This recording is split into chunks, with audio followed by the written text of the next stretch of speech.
Dahil sa angking galing na ensui, pinatay ng mga di kilalang lalaki ang kapatid ni Dylan na si Jessica at lahat ng ito ay kanyang nasaksihan.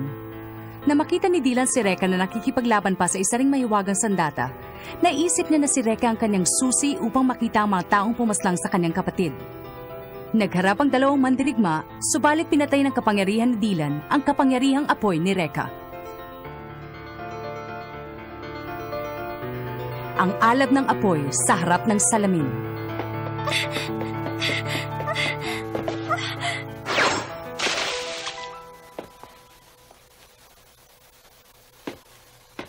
Kamukha mo siya.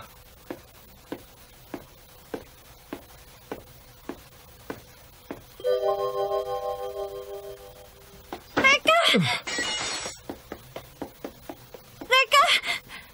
May sugat ka! Ikaw si... Hindi ko naiintindihan kung bakit nagawa mo ang bagay na ito. Wala ka ba man lang nararamdamang awa para sa kanya?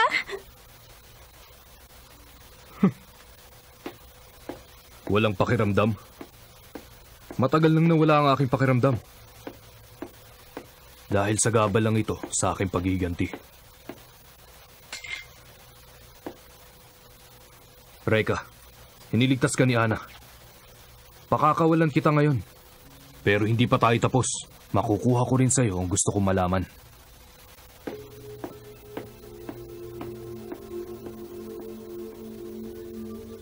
Reka!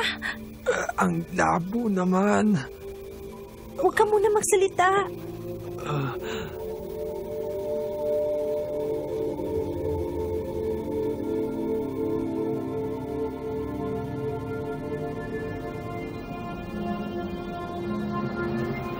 Isang babaeng may kapangyarihang magpagaling. Iniimbestigahan ko na ang sinasabi nilang babaeng nagpapagaling. May palagay akong siya na nga ang babaeng yun. Siya nga. Ay. Maaaring ang kanyang kapangyarihan ang susi sa lihim ng buhay na walang kamatayan. Ayon sa kasulatan, ang pangkat ng Hokage Ninja ay taglay ang lihim na ito noong panahon ng digmaan. Huwag na huwag niyo siyang hihiwalayan. Masusunod. Ikaw pala. Dylan Mikagami? Wala yata akong kilalang ganon. Mas matanda siya sa atin na 1 taon. Siya ang pinakamatalino estudyante na nag-aaral sa eskwelahan natin. Kaya lang, hindi siya malapit kahit kanino. Sabi nila may pagkasuplado. Popular pero tahimik. Eh bakit naman gusto ng taong yung saktan si Reka? May hawak din siyang mahiwagang sandata na kung tawagin ay ensui. Ensui? Eh baka pakanana naman to ni Emma. Malamang. Kung gusto mo, Reka, pagtulong-tulungan natin yung taong yon para naman madala. Imposible. Masyado siyang malakas. Huwag mong sabing natatakot ka, ha? Hindi maganda yung inaasal mo. Paano na lang yung pangako mo kay Ana? Nakalimutan mo na ba? Reka man, punch! Hindi na po ako uulit! Pagkatapos, hindi na muling ginambala ng salamangkero sina Reka at ang prinsesa. At sila'y naging masaya na. O ano, nagustuhan niyo bang kwento ko sa inyo? Hindi ba man lang kayo nagandahan? Hindi pa ang pangit! Sana iba na lang pinili. Naku naman, pinaghirapan ko pa naman to kagabi. Pangit naman talaga eh. Huh? Hi! Max, Ira, kanina pa ba kayo dyan?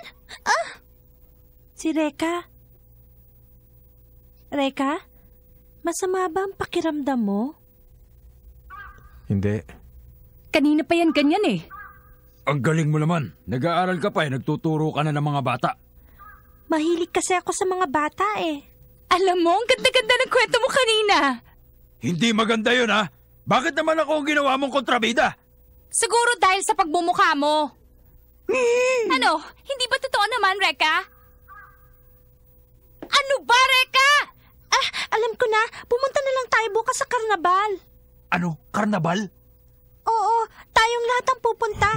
Kung tayong 4 ang pupunta, si Reka at si Ana. Ako at si Ira. Ibig sabihin double date. Hindi ganun yun, ha? Oy, si Max at si Ira.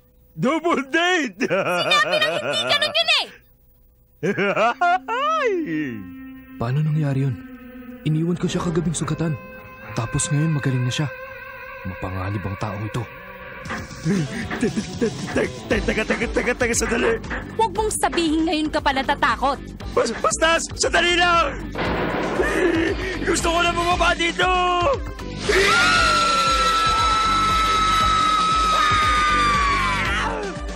Wow, ang sarap sumakay. Ah? Max, okay ka lang ba? Parang nawalan yata siya ng malay. Sasakay pa kami ng roller coaster, sasama ka pa ba? Baka himatayin uli ako eh. Ang laki mong tao, laki mo namang lampa. Reka, may dinaramdam ka ba? Hindi ka pa kasi sumasakay sa mga ride eh. Tara, sasakay kami sa roller coaster. Sama ka sa amin. Sabi ko, ako ang tagapagligtas ng prinsesa. Ha? Pero ako ang laging inililigtas ng prinsesa. Ayun ba? Baliwala yun. Huwag mo isipin yun. Sandali, bibili lang ko ng maiinom natin. Kawawa naman si Reka. Dahil sa nangyari nung isang araw ay nalungkot siya. Ano kaya ang pwede kong gawin para mapasaya ko siya? Miss Ana Yanagi, Ha? Ang boses na yun. Di ba ikaw yung nakalaban ni Reka? may sasabihin ako sa'yo. Teka! Wala akong intensyon saktan ka. Maniwala ka.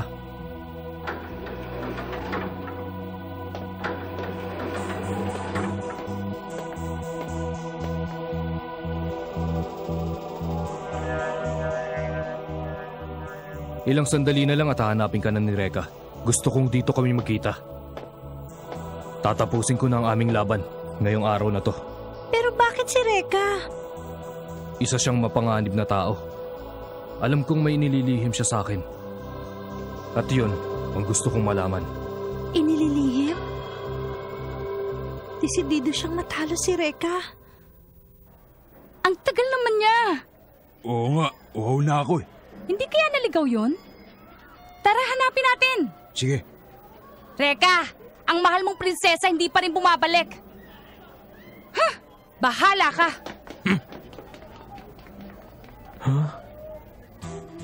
Sino siya? Siya ang nakatatanda akong kapatid. Pinatay siya nung kasing edad mo pa lang.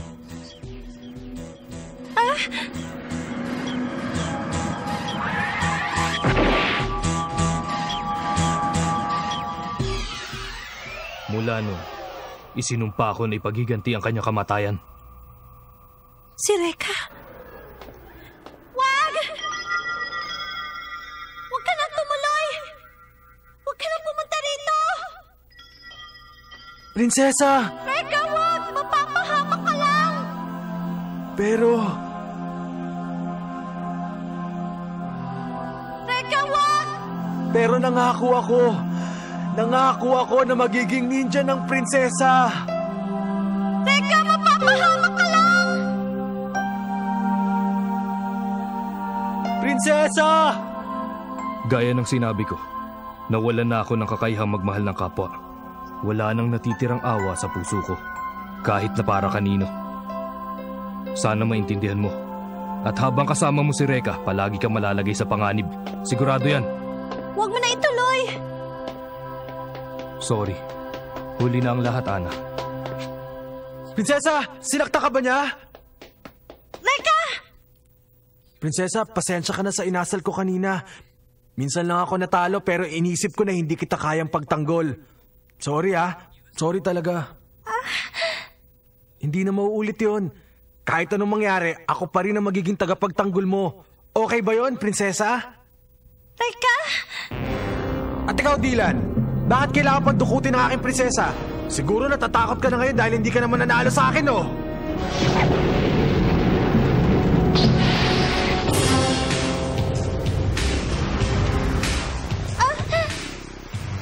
Tagapagtanggol mo yan. Kawawa ka naman. Mabuti pa tumabi ka muna.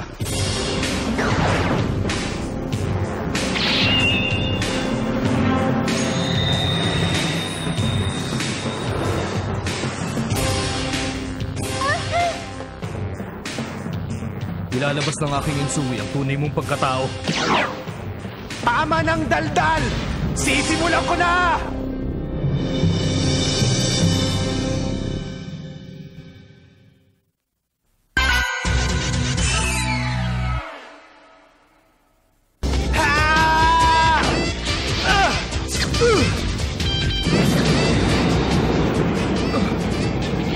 Nagliliyab.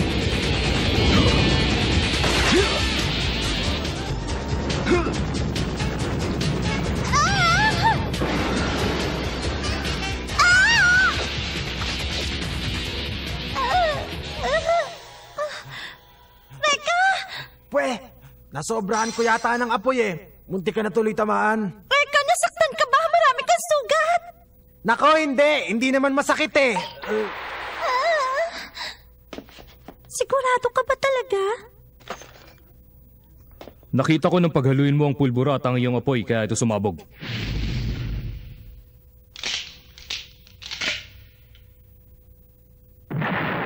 Akala mo siguro matalino ka na, ano? Ngayon, may lakas ka pa bang labanan ako?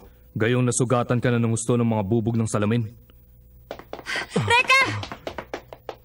Ang dami niyong sugat! Siya ba ang Dylan ang sinasabi nyo? Ako naman ang harapin mo ngayon! Tignan natin ang lakas mo! Reka! Salamat. Pero hindi ko kailangan ng tulong nyo. Sarili kong laban nito. Akong bahala dito!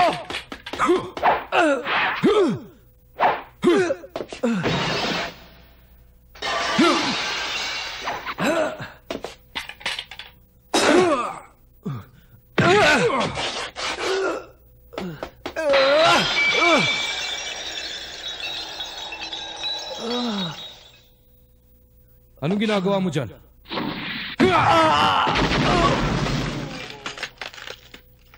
Kawawa ka naman. Hindi mo pala alam ang pagkakaiba ng totoo sa hindi. Mayabang. Baka mapahamak si Reka! Ano nangyari?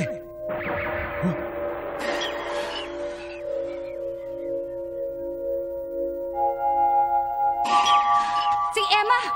Pwede ba? Huwag ka nang makialam dito. Hindi nyo sila maaaring pigilan. Dylan, itutuloy natin. Yeah!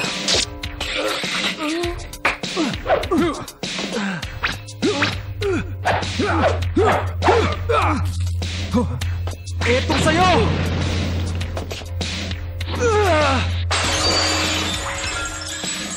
Salamin na naman. Paulit-ulit ka na lang. Hindi ka ba napapagod? Tumigil ka na!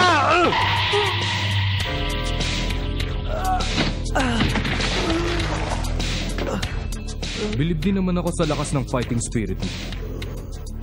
Pero hindi pa rin ito sapat para maipapanalo mo ang laban nito. Reka! Tulungan na natin siya. Nakikiusap ako sa'yo. Pagigilin mo na sila. Baka mapahamak pa si Reka.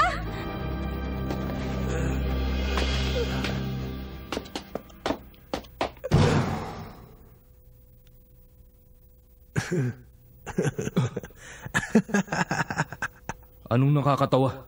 Sumusuko ka na ba? Hindi. Kabaligtaran nun. Dalawang tira. Dalawang tirahan na lahat matatalo na kita. Dalawang tirahan? Baka naman nagbibiro ka. O baka naman ang ibig mong sabihin ay dalawang tira na lang ang kaya mong gawin. Patay, alam niya na pala. Dylan, humanda ka. Apoy na may pulburan na naman. Sabi mo tatalunin mo ako. Mag-isip ka naman ng bago. Tandaan mo, ito ang una!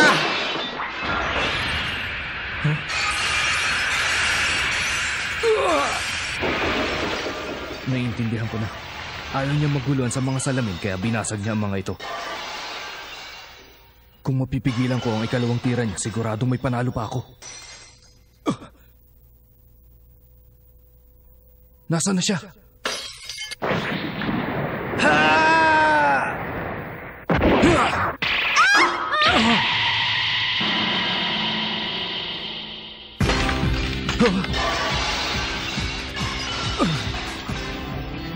Salamin? Ito ang ikalawa!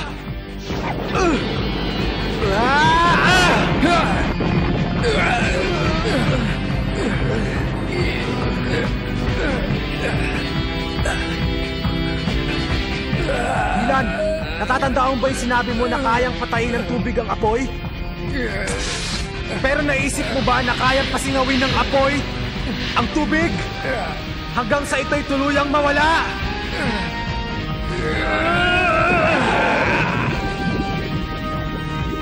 Ang Ensui ko.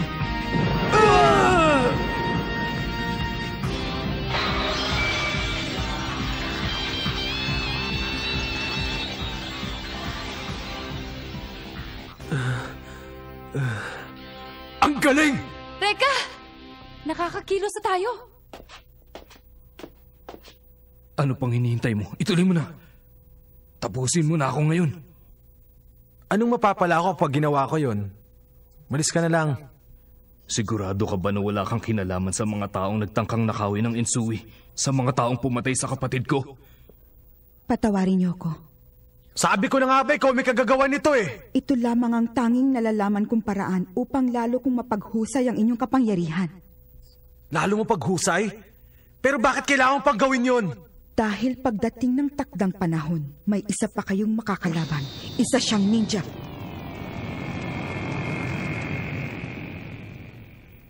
Anong sabi mo? Isa ring ninja? Sigurado ko na ngayon pa lang ay iniipon na nilang lahat ng mahiwagang sandata upang mapasa kanilang kapangyarihang taglay ng bawat isa. May palagay din ako na ang pumaslang sa iyong kapatid ay nakapaligid sa ninjang ito.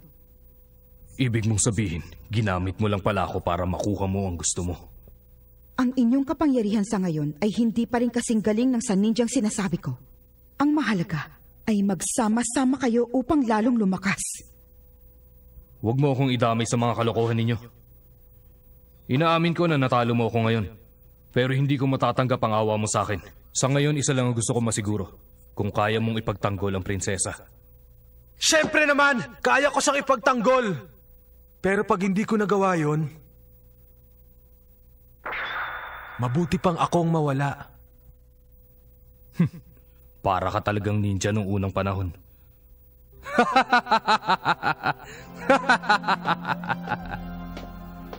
Tuparin mo ang ipinangako mo. Oo. Di mo na kailangan magpakamatay. Dahil pag nalaman ko na pinabayaan mo siya, ako na mismo magpapahirap sa'yo. Hanggang kamatayan. Puro ka daldal. Reka! Ang dami niya sugat. Dali natin siya sa ospital. Kaya ko siyang pagalingin. Teka, sandali. Ano gagawin mo?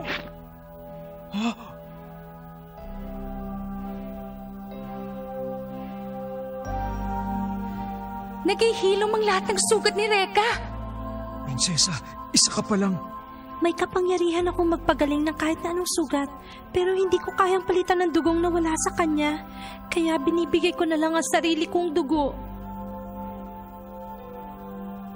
Mula ngayon, hindi mo na mapipigilan pa ang guhit ng iyong kapalaran. Reka, ang magiting kong anak.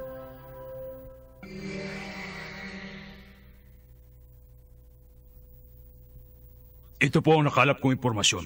Ang babaeng yan ay si Ana Yanagi at may kapangyarihan siyang magpagaling. Ganun ba? At isa pa, ang mga taong nakapaligid sa kanya ay may taglay ding iba't ibang kapangyarihan. Ano? Anong nakakatawa dyan? Natutuwa ako. Ngayon ay alam ko na ang dahilan kung bakit umuugong ang aking mahiwagang sandata. Kailangan kong makuha ang babaeng may kapangyarihang magpagaling.